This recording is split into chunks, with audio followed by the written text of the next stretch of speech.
স্বপ্ন নিয়ে, যে নতুন বাংলাদেশ গড়ার প্রত্যাশা নিয়ে 24 জুলাই আন্দোলনে শত শত মানুষ রক্ত দিয়েছে, প্রাণ দিয়েছে, জীবন দিয়েছে, শাহাদাতের আমিও সুদা পান করেছে।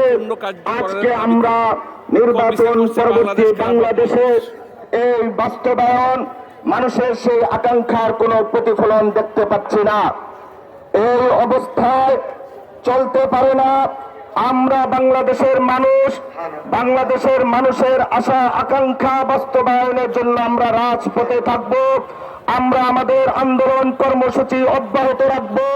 যে কোনো উপায়ে জুলাইয়ের চেতনা, জুলাইয়ের আত্মত্যাগ, জুলাইয়ের রক্তের বদলা আমরা উসুল করেই ছাড়বো ইনশাআল্লাহ।